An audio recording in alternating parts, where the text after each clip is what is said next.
Right now, someone you know is winning at life without even trying, and it's not luck, talent, or some secret inheritance. What if I told you the difference between people whose lives constantly fall into place and those who grind endlessly but never catch a break comes down to 7 invisible habits buried deep in the subconscious mind? After 15 years of studying tens of thousands of successful individuals, the conclusion was shocking. It wasn't intelligence. It wasn't circumstance. It wasn't even hard work.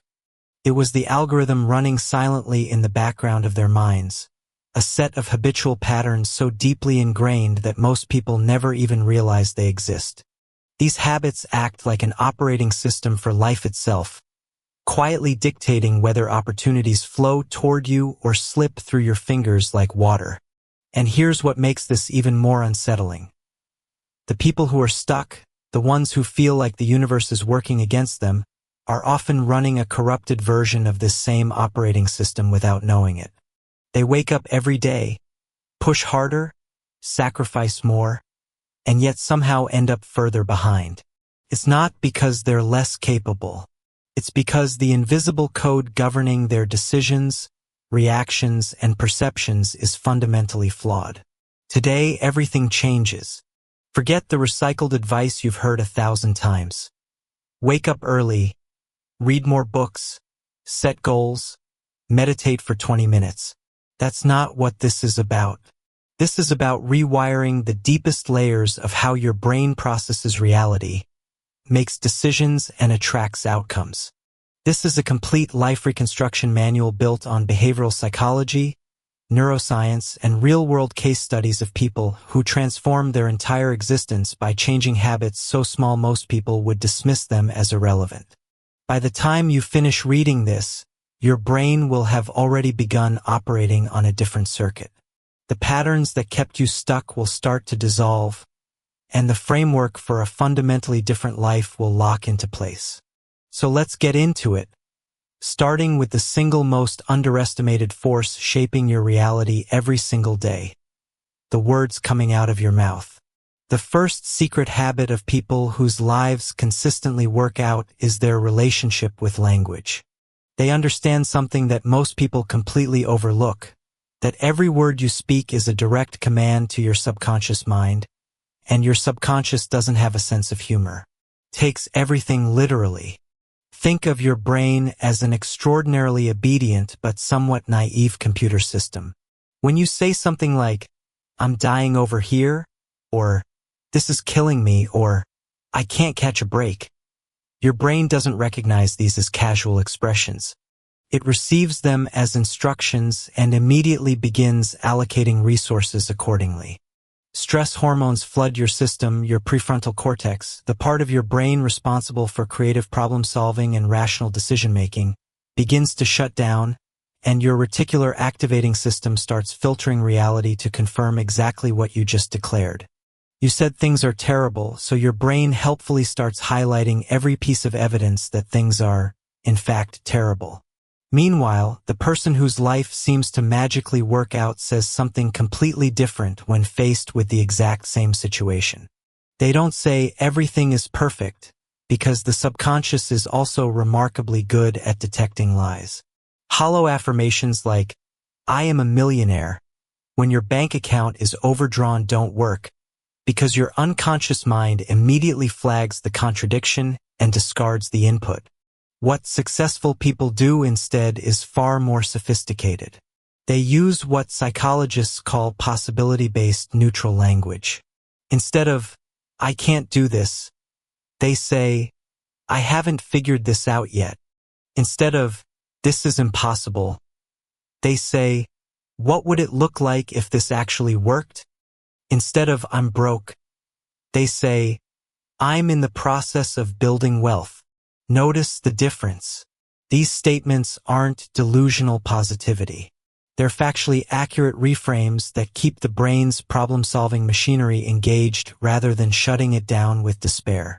A businessman I studied was $500,000 in debt, a situation that would send most people into a spiral of panic and self-pity. One evening, he went to a restaurant with his team, and the food took forever to arrive. Instead of complaining, he laughed and said, "See how packed this place is? That's exactly where our business is headed. Consider this a preview of our future success." His team laughed, but something shifted in the room. That comment wasn't just humor. It was a deliberate reframe that kept everyone's brain in solution mode rather than survival mode.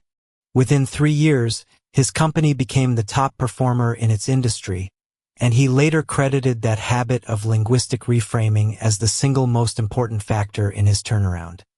He explained that when you change the words, you change the emotional state, and when you change the emotional state, you change the quality of decisions, and when you change the quality of decisions, you change the trajectory of your entire life.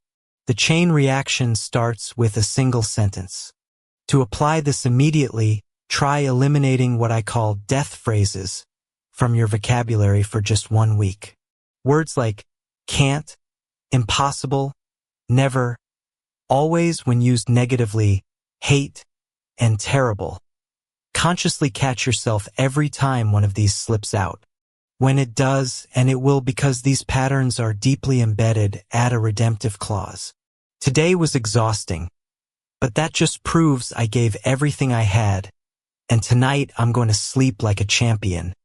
That meeting was rough, but now I know exactly what not to do next time, and that clarity is worth its weight in gold. Replace your go-to exclamation of, "Well, that's ruined," with, "Okay, what's the lesson hiding inside this?" When your brain hears a question, it can't help but search for an answer. That's not motivation, that's neuroscience. Your reticular activating system physically begins scanning your environment for solutions the moment you pose a question. But here's where most people make a critical mistake. They change their language but leave everything else the same and then wonder why the transformation doesn't stick. The truth is, even the most powerful words in the world will bounce off the walls of a poorly designed environment. Which brings us to the second secret habit, environmental architecture. People whose lives consistently work out share a counterintuitive belief that separates them from everyone else. They fundamentally do not trust their own willpower. This sounds like weakness, but it's actually the highest form of strategic self-awareness. They understand something that behavioral science has confirmed repeatedly. Willpower is not a character trait. It's a depletable biological resource, more like a battery than a personality feature. Every decision you make throughout the day, what to wear, what to eat, how to respond to that annoying email, whether to bite your tongue when your coworker says something ridiculous, drains that battery a little more. By mid-afternoon, most people are running on fumes. That's why you can resist junk food all day and then demolish an entire sleeve of cookies at 10 p.m. Your willpower battery died hours ago. Successful people don't fight this reality. They design around it. They build what I call automatic systems. Environments so carefully constructed that doing the right thing requires zero effort and doing the wrong thing requires enormous effort. The principle is called friction manipulation. For any behavior you want to adopt, reduce the friction to near zero. For any behavior you want to eliminate, increase the friction to maximum. Want to exercise in the morning? Sleep in your workout clothes with your running shoes right next to the bed. When the alarm goes off, there's literally nothing between you and the workout except standing up. Want to stop scrolling your phone before bed? Plug your charger in the kitchen, buy a $5 alarm clock for your nightstand, and suddenly the path of least resistance is actually going to sleep. Want to eat healthier? Don't rely on your afternoon willpower to resist the chips in your pantry. Throw them out on Sunday and replace them with pre-cut vegetables at eye level in your refrigerator. A friend of mine struggled with discipline his entire life. He called himself willpower bankrupt and had failed at every self-improvement program he'd ever attempted. But instead of trying harder, he tried smarter. He removed the television from his bedroom entirely. He bought a specific cologne that he only wore while studying, creating a Pavlovian trigger that shifted his brain into focus mode the moment he smelled it. He put his phone in a timed lockbox during study hours so that accessing it would require physically waiting for the timer to expire. Within 6 months, he passed one of the most difficult professional certification exams in the country. Not because his willpower improved, but because he made willpower irrelevant. His environment did the heavy lifting while his conscious mind was free to focus on the actual work. And there's one environmental factor that dwarfs all others in its impact on your life trajectory: the people you spend time with. If you leave every interaction with a certain person feeling drained, anxious, or small, that's not a relationship, that's a recurring energy leak, and it will sabotage every other system you build. Reducing time with people who deplete you isn't selfish. It's the most important environmental design decision you'll ever make. Now, assuming you've begun upgrading your language and redesigning your environment, there's a specific window of time each day that acts as a multiplier for everything else, and most people are completely wasting it. The third secret habit is about what happens in the first 5 minutes after you open your eyes. People whose lives work out treat the morning as sacred ground, not because of any mystical reason, but because of hard neuroscience. When you first wake up, your brain is in a highly suggestible state, transitioning from theta waves to alpha waves. Whatever input you feed it during this window gets disproportionate influence over your mood, focus, and decision-making for the rest of the day. Most people immediately reach for their phone. Within seconds, they're absorbing a stream of notifications, news headlines, social media posts, and other people's agendas. This triggers a massive dopamine spike followed by a crash, and more importantly, it puts your brain into reactive mode from the very first moment of consciousness. You haven't even brushed your teeth and you're already responding to the world's demands instead of setting your own. People whose lives work out flip this script entirely. The first thing they do, and this sounds almost absurdly simple, is make their bed. Takes 30 seconds, but the psychological impact is profound. In a world where so much feels outside your control, making your bed is a tiny act of complete dominion. You decided something should be a certain way, you made it that way, and you can see the result. That's a 100% success rate before you've even left your bedroom. Your brain's reward circuitry activates, releasing a small hit of dopamine that creates what psychologists call the winner effect, a momentum cascade where one small victory increases the likelihood of the next one. After the bed, drink a full glass of water. Your body has been dehydrating for 7 or 8 hours and your brain, which is roughly 75% water, is running at reduced capacity. Then open the curtains or step outside for even 60 seconds of natural light exposure. Sunlight hitting your retinas triggers serotonin production and helps regulate your circadian rhythm, which affects everything from mood to metabolism to cognitive function. This entire sequence takes less than 5 minutes, costs nothing, and requires no special equipment or training. Yet the compound effect of starting every single day with this intentional micro-ritual is staggering over weeks and months. Your brain learns that mornings are a time of agency and control, not chaos and reaction. But here's the reality check that separates genuine wisdom from motivational fantasy. Even with perfect language, a brilliantly designed environment, and an optimized morning routine, life is still going to hit you in the face. Hard. Repeatedly. The fourth secret habit is how you process those hits. And this is where the truly successful diverge from everyone else in the most dramatic way. People whose lives work out do not experience less pain than anyone else. Brain scans confirm this. They feel rejection, loss, failure, and humiliation with the same neurological intensity as everyone around them. The difference is their dwell time. When something goes wrong, the average person enters a cycle of rumination, mentally replaying the event, catastrophizing about consequences, and assigning meaning that amplifies the pain far beyond the original incident. They might spend days, weeks, or even months mentally living inside a single failure. Successful people have trained themselves to move through the emotional response at remarkable speed, not by suppressing it, but by immediately converting it into usable data. They treat failure not as a verdict on their worth, but as what one researcher calls a fully paid receipt for an expensive education. The emotional pain is the tuition cost, and the lesson is the degree. An entrepreneur I followed lost $1 million on a product launch that completely flopped. He gave himself exactly 10 minutes to feel the full weight of it.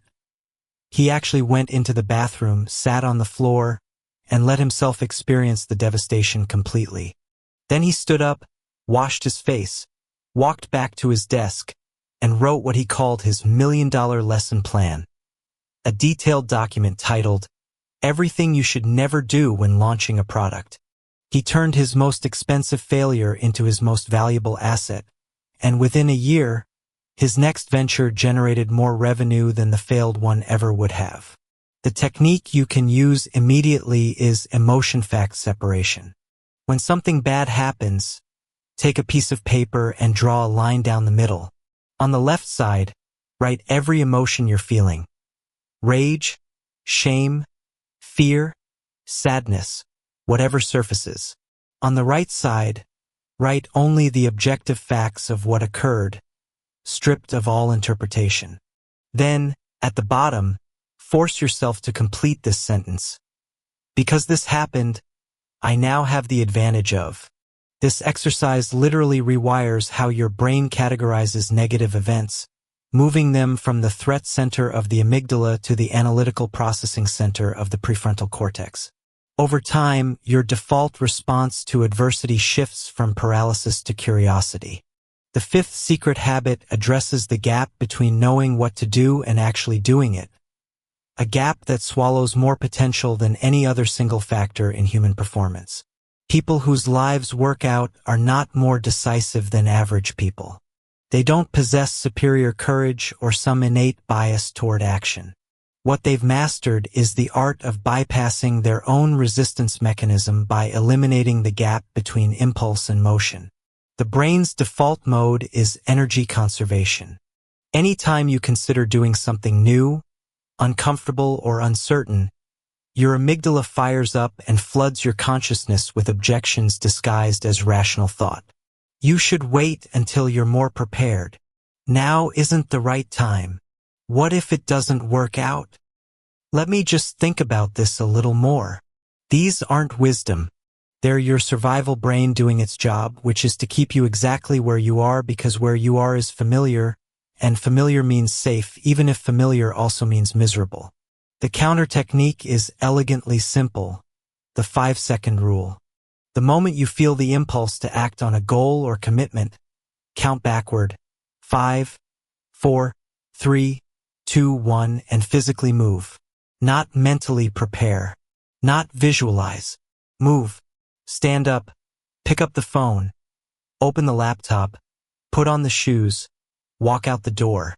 The countdown interrupts the brain's pattern-matching process that would normally generate excuses, and the physical movement shifts you from the prefrontal cortex's deliberation mode into the motor cortex's execution mode. Once you're in motion, continuing is dramatically easier than starting was. And abandon perfectionism immediately, because perfectionism is not a quality standard. It's fear wearing a sophisticated disguise. The belief that you need to be fully prepared before you begin is the most effective procrastination strategy ever invented. If you're 70% ready, go. You will learn more from one imperfect attempt than from 100 hours of theoretical preparation. If even starting feels impossible, negotiate with yourself using what's called the 2-minute commitment. Tell yourself you'll do just 2 minutes of the thing you're avoiding. Just 2 minutes. That's it. Lace up the shoes and walk to the mailbox. Open the document and write 1 sentence. Pick up the weight and do 1 set. What happens almost every time is that once the activation energy barrier is crossed, momentum takes over and you end up doing far more than 2 minutes. The 6th habit is the one that fuels all the others, and it might surprise you because it sounds nothing like a productivity strategy. It's the deliberate, systematic practice of gratitude, not as a feel-good exercise, but as a neurological performance optimization tool. When you experience genuine gratitude, your brain releases serotonin and dopamine simultaneously, which is the same neurochemical cocktail triggered by many prescription antidepressants. But the effects go beyond mood enhancement.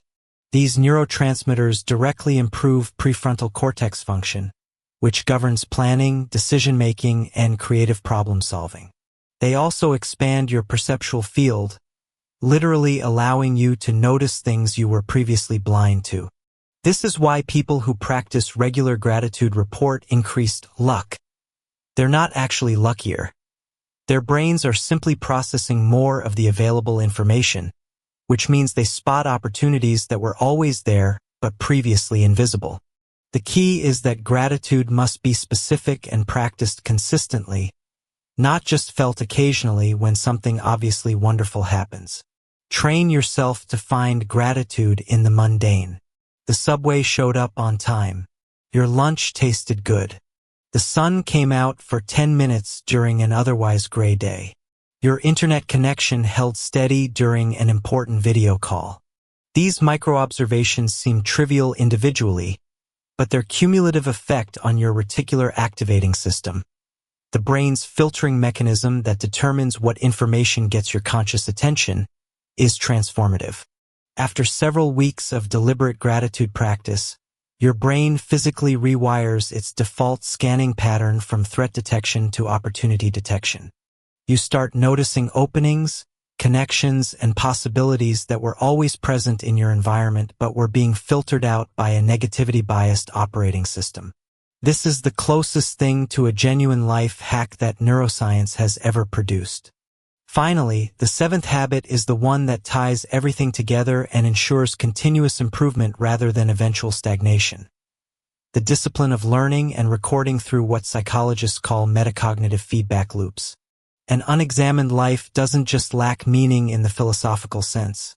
It lacks the corrective mechanism needed to prevent you from making the same mistakes indefinitely. Most people repeat the same errors year after year because they never create a system for identifying patterns in their own behavior. You don't need to write long journal entries or maintain elaborate tracking systems. The most effective recording method is breathtakingly simple. 3 questions answered honestly at the end of each day. What did I attempt today? What was the result? What will I do differently tomorrow? That's it. 3 lines in a notebook. 2 minutes of reflection. Benjamin Franklin did a version of this every single night, reviewing his personal virtues and honestly confronting where he fell short. The practice isn't about self-criticism. It's about self-awareness. When you maintain this log consistently, patterns begin to emerge that are invisible in the moment but blindingly obvious in retrospect. You start to notice that your worst decisions consistently happen on days when you skipped breakfast, or that your most productive weeks coincide with regular exercise, or that every major conflict in your life follows the same emotional trigger. These pattern recognitions become the raw material for genuine personal evolution. Try this additional layer. Once a week, review your daily logs and write 1 sentence describing how you'll be 1% better in the coming week.